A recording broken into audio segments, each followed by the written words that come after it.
विद्यार्थियों,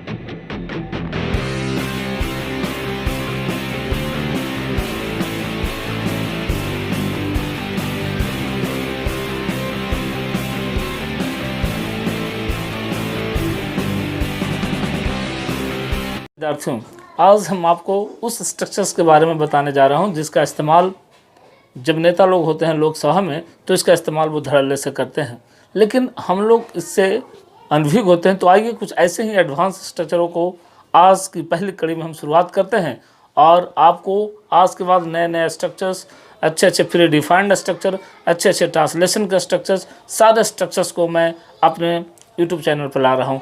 तो आप इस स्ट्रक्चर को देखिए और समझने का कोशिश कीजिए। यह स्ट्रक्चर्स कुछ भारी नहीं होता। अगर आपको बेसिक टेंस आता है, बेसिक ट्रांसलेशन वगैरह अच्छा है, बेसिक ग्रामर अच्छी है, तो आप यकीन मानिए आप भी इन सारे स्ट्रक्चरों पर महारत हासिल कर सकते हैं और आप भी जो नेता लोग हैं जो अंग्रेजी बोलते हैं उसकी तरह आप भी अंग्रेजी बोल सकते हैं। देखिए वो स्ट्रक्चर क्या है। देखिए लिखा हुआ है कि जहाँ तक इस विभाग का सवाल है, इस विभाग का सवाल है, वह जनता की सेवा नहीं कर रही है। अब देखिए इसमें समझना क्या है। देखने में लगता है कि ये बहुत बड़ा सेंटेंस है, लेकिन हम लोग इसमें कन्फ्यूज़न कहाँ पर करते हैं। तो कन्फ्यूजन होने वाली बात भी नहीं है, कन्फ्यूजन हम लोग नहीं हो सकते। देखिए उसको समझने की कोशिश कीजिएगा। इसमें सबसे बड़ा वर्ड यहाँ पर आया है जहाँ तक। तो सबसे पहले समझेंगे कि जहाँ तक का अंग्रेजी क्या होता है। तो जहाँ तक का अंग्रेजी होता है सो फार एज। और उसके बाद ये ध्यान देना है कि उसके बाद हम लोग सब्जेक्ट का इस्तेमाल करते हैं और सब्जेक्ट के बाद आवश्यकता अनुसार इज, एम, और का इस्तेमाल कर देंगे। और उसके बाद ये देखिए बच रहा है सवाल है। देखिए सवाल है कि जगह पर कभी कभी ये भी लिखा हुआ रहता है संबंध है, ठीक है। तो सवाल है या संबंध है लिखा हुआ रहेगा तो इसका अंग्रेजी आप कर सकते हैं। या तो आप कंसर्न्ड लिख दीजिए, CONCERNED, कंसर्न्ड लिख दीजिए। आप चाहें तो आप इसके जगह पर कंसर्न्ड डैट को भी लिख सकते हैं। और उसके बाद आपको क्या करना है कि जैसा सेंटेंस है ना, जैसा सेंटेंस है वैसा सेंटेंस को ही आप लिख दीजिए। अब देखिए जैसे कि अब हमको इसको बनाना है तो कैसे बनाएंगे। पहले हम यहाँ तक समझ लेते हैं, जहाँ तक इस विभाग का सवाल है। तो जब इसका अंग्रेजी करेंगे तो हो जाएगा, सबसे पहले लिखेंगे सो फार एज।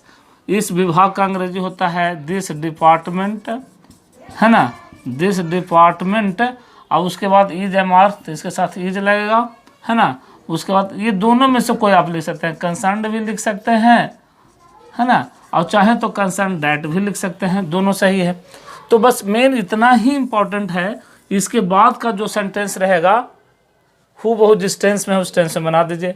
अब जैसे लिखा हुआ कि जहाँ तक मेरे टोपी का सवाल है the so far as my cap is concern that. जहाँ तक इस बच्चे का सवाल है the so far as this child is concern that. जहाँ तक मेरे टेलीविज़न का सवाल है the so far as my television is concern that. तो देखिए यहाँ पर हमने लिखा है कि so far as this department is concern that. अब लिख रहा है कि वह जनता की सेवा नहीं कर रही है। तो वह का प्रयोग किसके लिए हुआ है भाई, तो डिपार्टमेंट के लिए हुआ। तो इसके लिए जो प्रोनाउन आएगा क्या हो जाएगा, ईट हो जाएगा। अब ईट लिख देंगे, ईट के साथ क्या लगेगा, एज, इज लगेगा। उसके बाद लिखेंगे it is not serving. Serving मान होता है सेवा करना। और जनता का अंग्रेजी जो अभी नया अंग्रेजी अभी आवल है उसको लिख लीजिए द रैंक एंड फाइल, ठीक है। तो क्या so far as this department is concern that it is not serving the rank and file, ठीक है। अब देखिए दूसरा एक ट्रांसलेशन और मैं आपको सिखा रहा हूँ, वो बहुत ही आसान है, इसको समझने का प्रयास करेंगे। दूसरा ट्रांसलेशन इसी पर आधारित मैं दे रहा हूँ आपको, ताकि आपको समझने में कोई दिक्कत नहीं रहे। चाहिए तो आप इसको स्क्रीनशॉट भी ले सकते हैं अच्छी स्ट्रक्चर से और इसको बार बार बनाने का प्रयास कीजिए। इस तरह से खुद भी सोचिए और नए नए सेंटेंस को लिखिए। यकीन मानिए इससे आप बहुत अच्छे अच्छे स्ट्रक्चर्स बना सकते हैं। खास करके जब आप अंग्रेजी वगैरह बोलते हैं तब भी इसका इस्तेमाल किया जाता है और बड़े बड़े नेता लोग, बड़े बड़े एक्टर्स लोग इस स्ट्रक्चर का इस्तेमाल करते हैं। तो देखिए अब दूसरा सेंटेंस इसी पर आधारित आप कैसे बनाएंगे जो मैं बता रहा हूँ आपको। अब देखिए दूसरा जो सेंटेंस है आपका वो इस तरह से बनेगा। दूसरा सेंटेंस देखिए जिसे मैं बोला कि जहाँ तक भारत का सवाल है, जहाँ तक भारत का सवाल है वह किसी भी कीमत पर पाकिस्तान का पाकिस्तान का समर्थन नहीं कर सकता है, नहीं कर सकता है। देखिए बहुत आसान है, आपको सिर्फ यहाँ तक सोचना है, यहाँ तक जो है यहीं तक है। अभी आपने स्ट्रक्चर देखा था, मैंने बताया था जहाँ तक अंग्रेजी क्या होता है, तो सबसे पहले लिख देंगे सो फार एज। अब लिखिए भारत का सवाल है तो इसका स्ट्रक्चर हो जाएगा India is concerned that, India is concerned that, है ना। इसका मतलब हो गया जहाँ तक भारत का सवाल है। अब लिखा हुआ किसी भी कीमत पर, तो वह का मतलब कौन, इंडिया के लिए, है ना। तो इंडिया देश है तो इसके लिए इट का प्रयोग करेंगे। और समर्थन करना का अंग्रेजी होता है कांट, समर्थन करना अंग्रेजी क्या होता है, इट कैन नॉट बैकअप माने भी होता है समर्थन करना, it can not backup Pakistan, है ना, it can not backup Pakistan. और किसी भी कीमत पर का अंग्रेजी होता है at any cost, at any cost. अब देखिए आप इस स्ट्रक्चर का इस्तेमाल अपनी योग्यता को बतलाने के लिए भी कर सकते हैं। जैसे कि हमें बोलना है कि जहाँ तक मेरी शैक्षणिक योग्यता का सवाल है, मैंने अभी अभी बीए किया है, तो ये आपके लिए मैं आप पर छोड़ जाता हूँ।